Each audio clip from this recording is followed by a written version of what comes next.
20च मिनिटं राहिलेले आहेत, त्याच्यामुळे मी 5-7 मिनिटं बोलणार आहे.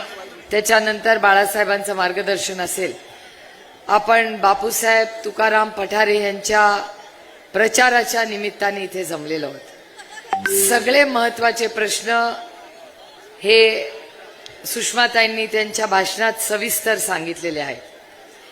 मला फक्त एकच गोष्ट तुम्हाला सांगायची आहे जी कदाचित तुम्हाला माहिती नसेल, कारण का सुषमाताईंना ती माहिती नाहीये. हे इलेक्शन मागच्या वेळेस आम्ही जेव्हा आलो होतो, एका वेगळ्या व्यक्तीसाठी आम्ही तेव्हा तिकीट मागितली होती. असं काही होईल असं कोणाच्या ध्यानी मनी आलं नव्हतं. ज्यांच्या एबी फॉर्मवर शरद पवारांची सही आहे, म्हणजे मागच्या वेळीचं तिकीट हे शरद पवारांच्या सहीवर मिळालं, त्या व्यक्तीने काय केलं हे तुम्हाला सगळ्यांनाच माहिती आहे. पण सगळ्यात आश्चर्याची गोष्ट अशी आहे की ज्या व्यक्तीने ज्या पोर्श गाडीचा उल्लेख सुषमाताई तुम्ही केला, तुम्ही त्याच्यासाठी लढला, हे याच्याबद्दल माझा सार्थ अभिमान आहे तुमच्याबद्दल. कारण सुषमाताई पोलीस स्टेशनला जाऊन बसल्या, त्या अन्यायाच्या विरोधात रवींद्र दंगेकरजी आणि सुषमाताईंनी रोज आवाज उठवला.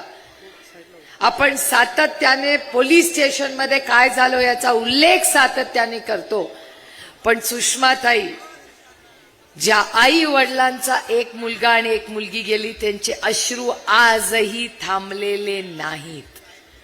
आणि माझा आरोप आहे, सुषमाताई बोलल्या ही गोष्ट खरी आहे, की स्थानिक एका नेत्याने त्या पोलीस स्टेशनवर जाऊन ज्यांनी मोठी करोडो रुपयाची पोर्श गाडी होती, त्या व्यक्तीला पिझ्झा आणि बिर्याणी खायला घातली. हे वास्तव आहे. याच्याबद्दल मीही बोलले आणि सुषमाताई तुम्हीही बोलला आणि आदरणीय पवार साहेब ही बोलले. सुषमाताई, तुम्हाला ही गोष्ट कदाचित माहिती नसेल, मलाही आत्ताच व्यासपीठावर बापूंमुळे कळाली की ज्या व्यक्तींनी पोर्शच्या गाडी चालवणाऱ्या कुटुंबांनी ज्यांनी एक युवक आणि एक युवतीची हत्या केली, त्यांच्या बाजूनी तो व्यक्ती तिथे गेला, त्यांना मदत केली पोलीस स्टेशनला. सुषमाताई, आजही तुम्हालाही माहिती नाहीये की कुठल्या मोठ्या नेत्याचा फोन आला. तुमचं मी टीव्हीवरचं भाष्य ऐकलेलं आहे. तुम्ही दाद विचारत होता की कुणाच्या दबावाखाली तुम्ही ही केस दाबताय, कोणी फोन केला. बरोबर आहे. हा आरोप सुषमाताईंनी केला, रवी दंगेकरनी केला, मी केला, बापू पठारेंनी केला आणि आदरणीय पवार साहेबांनी केला. तुम्हाला आश्चर्य वाटेल, ज्या 80 वर्षाच्या योद्ध्याबद्दल तुम्ही तुमच्या भाषणात बोलत होता, ज्यांनी त्यांच्या एबी फॉर्मवर सही केली आणि त्याच्यामुळे ते निवडून आले, त्यांनी आदरणीय पवार साहेबांना नोटीस पाठवलेली आहे की पोर्श गाडीच्या बद्दल तुम्ही माझी जर बदनामी केली तर तुम्ही कोर्टात खेचीन तुम्हाला. मी त्यांना टीव्ही वाल्यांना रेकॉर्ड करा माझं भाषण. ज्या व्यक्तींनी आदरणीय पवार साहेबांना नोटीस पाठवली की तुम्ही माझी बदनामी केली तर मी तुम्हाला कोर्टात खेचीन, मी पुन्हा पुन्हा एक नाही 100 वेळा त्या व्यक्तीला आव्हान करते की तुम्ही म्हणाल ती वेळ, तुम्ही म्हणाल ती जागा, मी पोर्शच्या त्या मुलांना ज्यांची हत्या झाली त्यांना न्याय मिळाल्याशिवाय स्वस्थ बसणार नाही. आणि त्या ज्यांनी कृती केली त्याच्या मागे तुम्हीच होता. हिम्मत असेल तर सुप्रिया सुळेला आणि सुषमा अंधारेंना आणि रवींद्र दंगेकरांना पण नोटीस पाठवा. आम्ही लढू, कारण आम्हाला कुणाची भीती नाही. आम्हाला माहिती, आम्ही सत्याच्याच बाजूने. आम्ही ना बिर्याणी घेतली ना कुणाच्या रक्ताचे सॅम्पल बदलले. रक्ताचे सॅम्पल बदलायचं पाप हे तुमच्या सरकारने केलेलं आहे. त्या पोर्श गाडीमध्ये ज्यांनी कोणी गाडी चालवली त्याला वाचवण्याचं पाप कोणी केलं असेल तर तुम्ही केलेलं असेल. हो, हे तुम्हीच केलेलं आहे, हे तुमचं पाप आहे. नोटीस पाठवून तर बघा ना. तुम्ही त्यांनी पाठवून दाखवावी नोटीस. अरे शरद पवारांना नोटीस पाठवली तुम्ही, आम्हाला पाठवा ना. आणि शरद पवारांना परत पाठवा. शरद पवार दिल्लीच्या तख्ताच्या ईडीच्या नोटीसला घाबरत नाही, तुझ्या नोटीसला काय घाबरणार. आणि ते पुस्तक आहे तिथे, मी आत्ताच बाळासाहेब थोरात साहेबांना दाखवतो ते पुस्तक. आज सकाळी टीव्ही लावला, वर्तमानपत्र लोकसत्ता वाचलं, त्याच्यात काय लिहिलं होतं की हो आम्ही पक्ष बदलला कारण आम्ही ईडीला घाबरलो. हे मी म्हणत नाहीये, त्या पुस्तकात लिहिलेलं आहे. पत्रकारांनो, पुस्तक माझ्याकडे आहे आणि आजचा लोकसत्ताही आहे. त्याच तर ते लिहिलेलंच आहे की ईडी मळे आम्ही गेलो, असं ते पेपरात आलेलं आहे. ते नाही म्हणलेले, तो रिपोर्टर म्हणलेला आहे की तुम्ही जेव्हा बोलला तेव्हा 5 आणखीन लोक होते. त्याच्यामुळे ही काय एक कान गोष्टी नाहीत. त्याच्यामुळे खरं कधीतरी आयुष्यात, आणि माननीय भुजबळ साहेबांचाच शब्द मी कधीही विसरणार नाही, सत्य परेशान हो सकता है, पराजित नहीं हो सकता.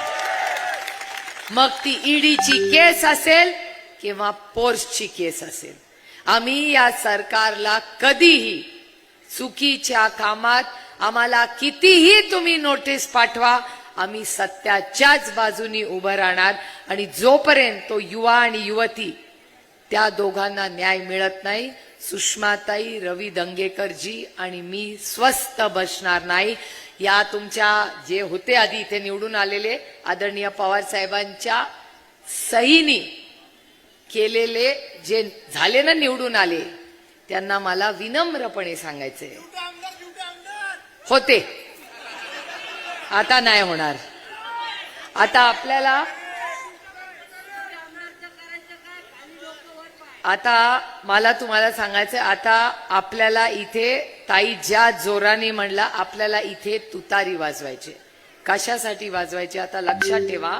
आपला नंबर काय, कुणाला बापू किती शब्द झालं, पाणी, रस्ता, वीज, न्याय, कुणाला मतदान करणार. त्यामुळे बापू पठारेंचं 2 नंबरचं बटन आहे. तुतारी वाजवणारा माणूस आपलं चिन्ह आहे आणि फार जबाबदारीने यावेळेस आपल्याला मतदान करायचंय. आणि या अन्यायाच्या विरोधात माझी लढाई वैयक्तिक कुणाशी नाही. त्यांनी त्या पोर्श गाडीचं केलं असताना नसताना ती गडबड केली त्यांनी, तर मी त्यांच्या विरोधात एक शब्द काढला नसता. पण त्यांनी जेव्हा आदरणीय पवार साहेबांना नोटीस पाठवली ना की पोर्सच्या विरोधात तुम्ही बोलला, तर मी तुम्हाला कोर्टात खेचून, अरे खेचून तर बघ. मगाशी त्यांच्या नेत्यांनी एक भाषण केलंय, कुठे केलं, तुम्हीच पाठवलं ना, कधी केलं ते भाषण, आजच केलंय. हे पत्रकारांनो माझी स्टाईल नाही, मी लोकशाही पद्धतीने काम करते. मी उगाच कोणाची उणी धुणी काढत बसत नाही. मला एक भाषण दिलं, ताईंनीच आता मला पाठवलं. त्याच्यात त्यांनी असं भाषणात सांगितलंय की अनेक लोकांना मी संधी दिली, पक्षाचं काही नाही, मी पक्षाने काही नाही केलं, मी सगळं केलं आणि मी असं केलं. आणि सगळ्यांची काय, मी भाषा पण नाही, बाळासाहेब तुमची माफी मागून बोलते, माझी आई खूप रागवणार आहे मी असं भाषण केल्याबद्दल, कारण का अशी भाषणं मी करत नाही, कारण का माझ्या संस्कृतीत ते बसत नाही. महिलांनो कान बंद करा, मी आधीच बाळासाहेबांची माफी मागून हे भाषण करणार आहे. हे भाषण माझं नाही, ही भाषा माझी नाही. पण त्यांनी असं म्हणलंय की त्यांची अंडी पिल्ली का काहीतरी आम्हाला माहिती आहे, त्याच्यामुळे त्यांनी भाषण करू नये. अहो तुम्हाला जशी इथली माहिती आहे तसं आम्हालाही, त्याच्यामुळे जुनं काही काढू नका. आणि काढलं तर त्यांना सगळ्यांना सांगते की मी गप्प बसते, माझं पोट खूप मोठं आहे आणि बोलायला ताकद लागत नाही, ऐकून सहन करायला जास्त ताकद लागते जी माझ्यामध्ये आहे. पण तरी तुम्ही काहीतरी जुनं काढत बसला तर यहां से भी करारा जवाब मिळेल. आणि मी लोकशाही पद्धतीने काम करते, मी काय उगाच टीव्ही आणि माईक मिळाला म्हणून धमक्या देत बसत नाही. ती माझी स्टाईलच नाही, कारण का मी एकीमेकीची उणी धुणी नाही काढायला आले. आम्ही राजकारणात तुमच्या आयुष्यात एक चांगला बदल घडवण्यासाठी आले, ज्याचा उल्लेख आता ताईंनी भाषणात केला की जेव्हा तुम्ही सगळे अडचणीत होता, जेव्हा पुराची परिस्थिती आली होती, तेव्हा तुमचा हा लेक आणि तुमचा हा भाऊ तुमच्या सुखदुःखात उभा राहिला होता. याच्यासाठी आम्ही राजकारणात आलो. तुमच्या आयुष्यात तुमच्या हाताला काम आणि सन्मानाने जगण्यासाठी काहीतरी चांगलं काम करावं, चांगलं शाळा काढावी, कॉलेज काढावं, चांगल्या आरोग्य सेवा द्याव्या, याच्यासाठी आम्ही राजकारणात आलो. ताई, तुमच्यासाठी राजकारणात आलो की तुमच्या आयुष्यात एक चांगला बदल आपलं राहून गेलं, पण आपली लेक शिकून मोठी व्हावी, खराडीच्या त्या मोठ्या कंपनीत काचेच्या बिल्डिंग मध्ये आपल्या पोरीला नोकरी व्हावी आणि डोळे बंद व्हायच्या आधी आपल्या काचेच्या बांगड्यांमधली एक तरी बांगडी ही सोन्याची व्हावी, एवढंच आमच्या महिलांना हवं. त्यामुळे माझी विनंती आहे की आपल्याला ही लढाई तू मेमे मध्ये नाही करायची. आता त्यांनी काय केलं 5 वर्ष ह्याचा हिशोब करायला नको. आपल्याला शून्यातून पुन्हा एक चांगलं विश्व उभं करायचंय. म्हणून आपण पांडुरंगाचं नाव घेऊन रामकृष्ण हरी म्हणून नवीन कामाला उमेदीने लागलेलो आहोत. त्यामुळे बापू, माझ्या तुमच्याकडून फार अपेक्षा आहेत. आणि बापू निवडून आल्यावर तुम्ही मला एक शब्द द्यायचा आहे की तुम्ही आमदार झाल्यावर, आपलं सरकार आल्यावर त्याच्यात कॅबिनेट मंत्री म्हणून आपले ज्येष्ठ मार्गदर्शक असतीलच. आता बापूंचं नाही बोलत आहे मी. आता तुमचा उत्साह असा झालाय की आता मी अडचणीत आले की अरे बापरे, आता हे काय. आपल्याला मार्गदर्शन करायला बाळासाहेब असतीलच, पण बापू तुम्ही मला एक शब्द द्यायचा आहे की ह्या तुमच्या मतदारसंघात पुढच्या 5 वर्षात कधीही कुठलाही ऍक्सिडेंट झाला तर तुम्ही पोलीस स्टेशनला जाणार नाही, तुम्ही हॉस्पिटलमध्ये जाऊन त्या गरीब माणसाला मदत कराल. हा शब्द तुम्ही मला द्या. आज नंतर एकाही पुण्यामध्ये आपलं सरकार आल्यावर माझी ही मागणी ही बाळासाहेबांकडे आहे. बाळासाहेब, माझी बहीण, मला मुलीसारखी, बहिणीसारखी, लेकाईसारखी आपली जया, ती फक्त बाळासाहेबांची मुलगी नाही, आपल्या सगळ्यांची बहीण आहे. ज्या गलिच्छ पद्धतीने भारतीय जनता पक्षाने हल्ला केला आमच्या जयावर, तो सहन आम्ही कधीही करणार नाही. आणि आपलं राज्य आल्यावर हे जे वाचार वीर आहेत ना, आपण सुडाचं राजकारण करणार नाही त्यांच्यासारखं. त्यांनी फक्त सुडाचंच राजकारण केलं, आपण करणार नाही. आपण लोकांची सेवा करणार आणि एक आदर्श छत्रपती शिवाजी महाराजांच्या स्वप्नातलं महाराष्ट्र, शाहू फुले आंबेडकरांच्या स्वप्नातला महाराष्ट्र, कैलासवासी यशवंतराव चव्हाणांचा महाराष्ट्र, हाच आपल्याला पुन्हा एकदा आपल्या सगळ्यांच्या कष्टातून पुन्हा उभा करायचा आहे. आणि सुरेंद्र, तुमच्याकडून माझ्या अपेक्षा त्याच्याहून जास्त.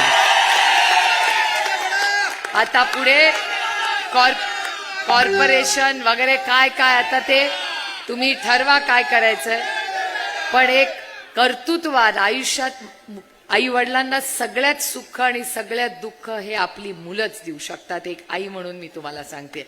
आणि आपल्यापेक्षा जेव्हा आपली मुलांचं कर्तृत्व बघण्याची संधी मिळते आणि संस्कारी मुलं होतात, तेव्हा आई वडिलांना असं वाटतं नाही, आपल्या आयुष्याचं सार्थक झालं. बापू, तुम्ही आणि वहिनी खूप भाग्यवान आहात की सुरेंद्र सारखा मुलगा तुम्हाला आला. तुमच्या या पुढच्या 5 वर्षामध्ये तुम्ही निवडून आल्यानंतर तुम्ही दोघंही चांगल्या पद्धतीने या भागाचा सर्वांगीण विकास कराल, एवढीच अपेक्षा करून बाळासाहेबांना विनम्र विनंती करून मी कदाचित थोडासा जास्त वेळ घेतला, पण आपण आलात याबद्दल मनपूर्वक आभार मानतो.